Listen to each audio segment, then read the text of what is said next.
Welcome back to our series on probability theory. I'm Mark Ledbetter. This is lecture video 45, part B, and we are finishing up bivariate transformations. This is part 6 of that discussion.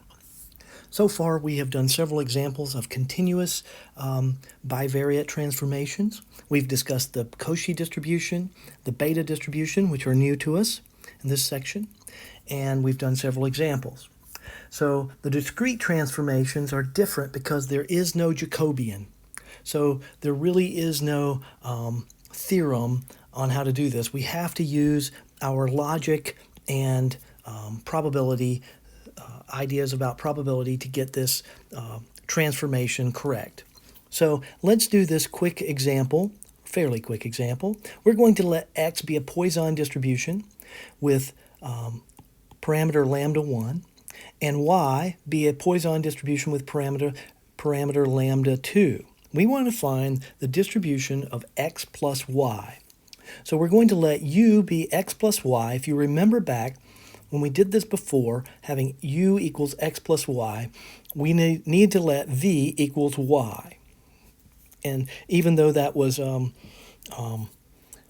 for continuous, the same pattern still holds.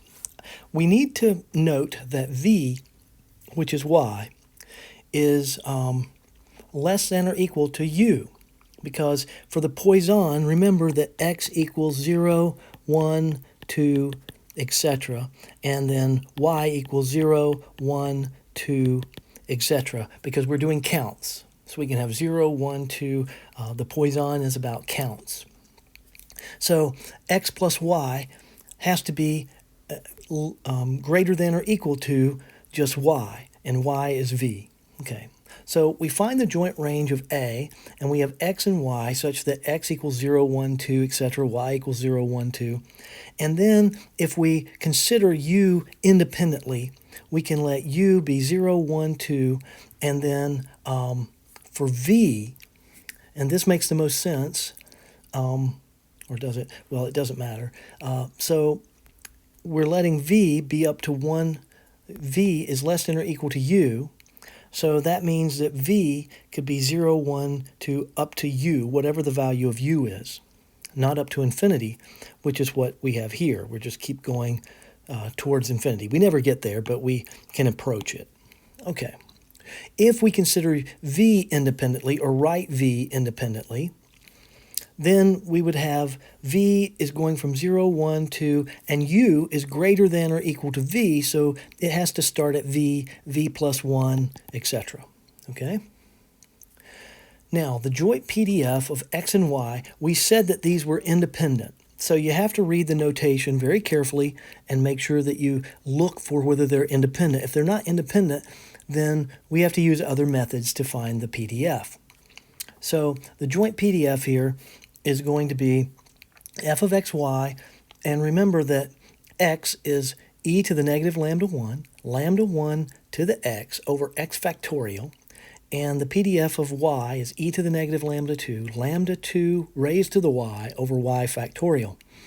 I can combine exponents of e, so I have e to the negative lambda 1 plus lambda 2. Notice that I'm keeping the negative out here, and I did that in other examples, and I should have commented that we like to keep the negative in the exponent because it makes it easier for us to think about this and not make a mistake later on.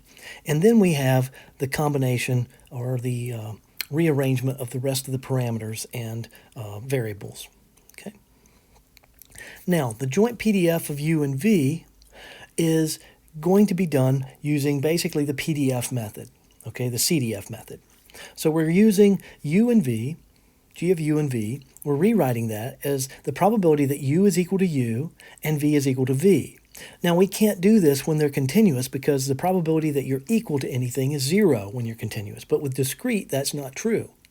So, in fact, with discrete, the only probabilities are when we're actually equal to values that are in the support of x, all right, or y, or in this case, u and v.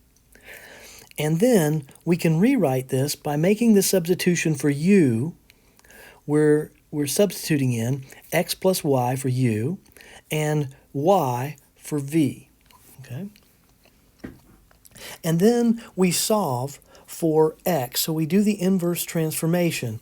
And when we have that x plus y equals u, so x equals u minus y, and then we had that v was equal to y, so y is equal to v, so we substitute in that for y, and we get here it is, x equals u minus v, and y is equal to v. And so this is going to be, so we have f of p of the probability that x is equal to this, y is equal to this. This is little f, so we use the PDF, not the CDF. Okay, sorry. Because it's little f, because we have equal to, we don't have less than or equal to. Okay, so we were actually able to use the PDF here of x and y, and so now we have f of u minus v, comma v. We're going to make that substitution in. Okay, so there, again, there's no Jacobian, but we're still doing the inverse transformation. So anywhere we had an x, we put u minus v. Anywhere we had a y, we put v. So we end up with e to the negative lambda 1 plus lambda 2. We're looking at this last formulation of f, and so we're going to substitute into that. Where we have x, we're going to put in u minus v, and so we have lambda to the u minus v, and instead of x factorial, u minus v factorial. Instead of v, or y factorial, we have v factorial. And instead of y, we have v.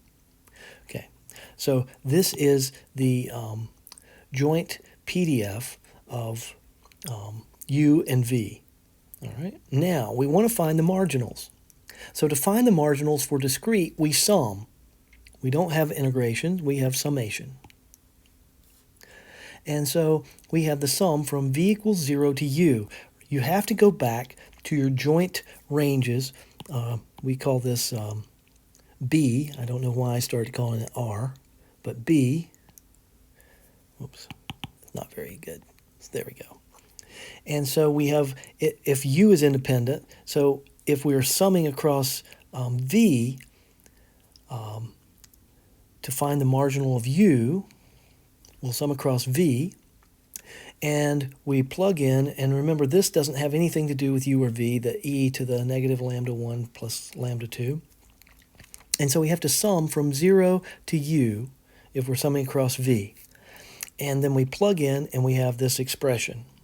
And we're going to be able to pull out, let's see, so what we're going to do is we're going to try to make this into a binomial. We see that we have lambda 1, lambda 2, and we have u minus v, v, okay?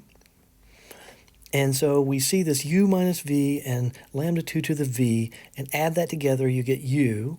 So in order to have a binomial, we needed, remember, n factorial, x factorial, n minus x factorial, and then we needed x to the, or we had some number a to the x and some number b to the n minus x. So we're looking at that form or pattern.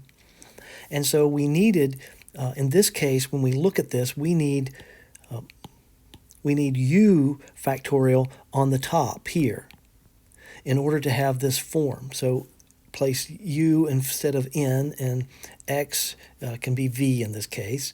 And so lambda 1 is a, lambda 2 is b, and so we go from v equals 0 to v equals u, and if I multiply by u factorial, I have to divide by u factorial, so I pull this out to the front, and now I have a binomial. And the binomial, using the binomial theorem, I can see that this is going to be lambda 1 plus lambda 2 raised to the u. And remember that u is going between 0, 1, etc. From 0, 1, 2, etc. All right. And so this is the PDF of u, the marginal of u. And when I look at this, I see that I can rewrite this e to the negative lambda star to the, maybe I should use a subscript there, e to the negative lambda star. Then we have lambda star to the x, right? And over x, we'll call it x star factorial. And so I have u here, and then I have lambda 1 plus lambda 2 to the u, and I have e to the negative this quantity. So this is a Poisson, and u is from 0, 1, 2. So this is a Poisson with lambda 1 plus lambda 2 distribution. And so if x is a Poisson with lambda 1, x2 is a Poisson with lambda 2, all the way up to xk, Poisson lambda k, they are all independent, then the sum of x1 plus x2 up to xk is still a Poisson with lambda 1, lambda 2 up to lambda k. We add those parameters, okay? So that is a pretty fantastic result, and we didn't show it for k. We showed it for k equals 2, but it can be extended to any number of independent Poisson random variables. Please don't forget to scan and upload your lecture notes before midnight, the date listed, and the course calendar. If you have questions, come to virtual office hours. If you can't make it to virtual office hours before you need help, before you need an answer, please email me a picture of the problem and a picture of your work. I may not have access to the problem, so I may not be able to help you without that. So please email me both of those pictures, and I will help you efficiently and quickly through email. Please take care of yourself, stay safe, and we hope to see you next time.